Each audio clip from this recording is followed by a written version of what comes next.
What's going on, y'all? This is Mfasis from the Talking to Myself podcast. Make sure you guys like and subscribe. So I'm gonna get right into it. Long story short, Sauce Walka is a very talented artist from Houston. He's recently been in the news for calling out Drake in a recent interview. So Sauce has had issues with Drake for a while now. He even put out a diss record back in the day called Whack to Whack. He's been very vocal about his frustrations with Drake as far as Drake stealing the drip dance and claiming that it was his and using a lot of their slang. In this interview, he points out that Drake wouldn't have gained as strong a footing within hip hop if he wasn't using Houston the way he did. He basically used them as a stepping stone, like Houston. If you know the story of Drake, you know that Houston did play a big role in the emergence of Drake, with Jazz Prince and Jay Prince being like the original people to fund Drake. Drake using a lot of inspiration from Houston to make songs like Houston, Atlanta, Vegas. Him referencing Houston all the time. He put out a song called Underground Kings, obviously referencing UGK. But in this interview, Sauce Walka points out the fact that to this day, Drake has not gone out of his way to work with and uplift aspiring Houston rappers. Sauce has also pointed out that Drake has done countless songs with artists from Atlanta. And it makes you wonder, of course, why has he done so many songs with Atlanta and not Houston? The answer is obvious. Atlanta is the most powerful city in hip hop. Atlanta doesn't need Drake. Drake needs Atlanta. Like, Atlanta, again, like I said a second ago, is the most powerful city in hip hop. Like, if Drake had blew up in the 90s, he would have done the same thing with New York. He would have been in New York all the time doing songs. Atlanta has had the stars align for them when it comes to just the music scene over the past 25 to 30 years. Everything is just lined up perfectly, and they're in control of hip hop at this point. It is what it is. That's just the reality of the situation. And they don't need him, and he wants to work with them because on top of them not needing him, he's viewing it as a mutually beneficial situation where he can gain just as much exposure from linking with them compared to going with an aspiring artist where he's doing all the effort, putting in all the effort to try to help them pop off. The only time you really see Drake collab with artists from other cities is artists who they already have enough momentum to where you can see from a mile away that they're about to go viral. But like, you very rarely will see Drake really pluck somebody from obscurity and help them catapult into the mainstream. Like, you very rarely will see that, especially an artist who's not from Atlanta. I did a video a few days ago where I said Drake should have put more effort into signing Toronto-based rappers and helping Canadian hip-hop become more relevant in the USA. And in that video, I was just basically trying to explain how, from a strategic standpoint, it would have benefited him. Toronto or Canada as a whole, is a relatively wide open market where he could have established dominance, helped them get on the map. They would have, and in exchange, they would have put him on a pedestal. He would have had a strong home base and many allies established from doing that.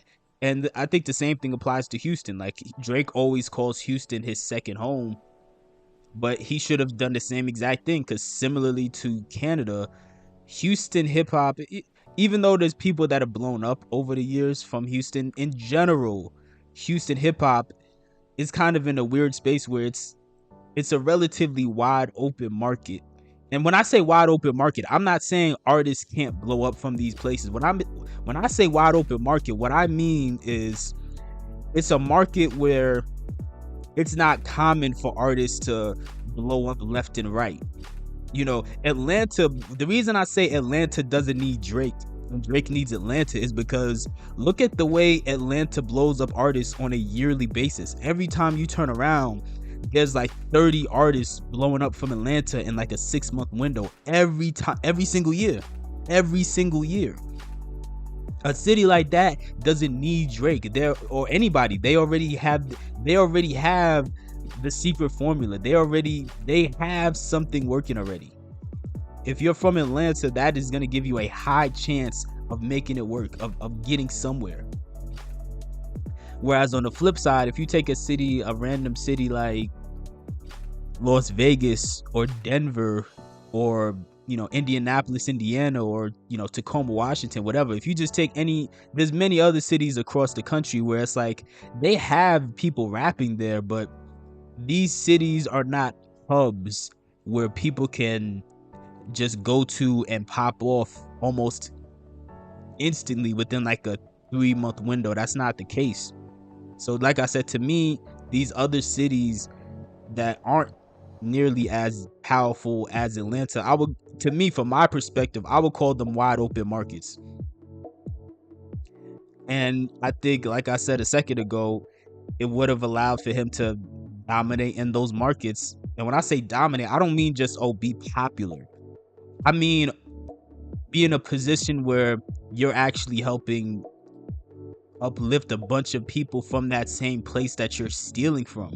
Because I mean, why not? What do you have to lose? And on top of that, it would have established, I'm gonna say it again, like I said earlier, it would have established more allies. Just like how he could have established more allies in Toronto, but he didn't. A similar thing in Houston, where he could have established more allies in Houston, but he did not. And people may say, well, why does this matter? This matters because when you look at the beef that he was just in with Kendrick Lamar, one of the reasons Kendrick's victory was so impressive is Kendrick flexed just how many allies he had across the West Coast by putting together the Pop-Out concert. We literally witnessed Kendrick rally essentially not just California, but essentially the entire West Coast. He rallied them and had them all put up a united front where they say, hey, we're not rocking with Drake, we're picking Kendrick. Drake can't do that. Drake can't go to Toronto and do a Canadian version of the Pop-Out show. And OVO Fest doesn't count. I know some people, they're trying to use silly arguments to say, well, he does OVO Fest. That's not the same thing. He can't, because the Pop-Out show was essentially them having everybody in California just piss on Drake's grave, essentially. Drake can't go to Canada and do a Canadian version of the Pop-Out show because he hasn't gone through enough effort to try to help Canadian hip-hop become relevant enough in the States to where people would recognize the artist, and then also because he hasn't gone out of his way to help uplift enough Toronto-based rappers. Again, rappers. You got a bunch of people that in my last video about Drake, they were trying to use Party Next Door as an example of The Weeknd. Those are R&B singers. Most of Drake's roster on OVO is R&B singers. I'm talking about rappers. He can't go out to Canada and do a Canadian version of the Pop-Out. He can't. And also, he can't go to Houston and do a Houston version of the Pop-Out. It's interesting that a lot of these decisions Drake has made to leech off of certain people or cities or aesthetics or styles has kind of come back to bite him, because now, due to the loss he took to Kendrick Lamar, it's exposing that he doesn't have allies anywhere, because he's essentially burned so many bridges. The West Coast, as we saw, they sided with Kendrick. He can't really go to the West Coast to really reestablish some strong enough footing within hip hop. He can't really go to Toronto, because if any of you have seen the clips of the people in Toronto booing his songs, the people in Toronto aren't really behind him like that. So he can't go back to his hometown really. The people in Houston feel some type of way like Sauce Walka, because they feel like he just used them for slang and for the influence, but not really wanted to help them actually get a strong enough footing in hip hop. And on top of that, he dissed Megan Thee Stallion, who's also from Houston, so they all might feel slighted because of that.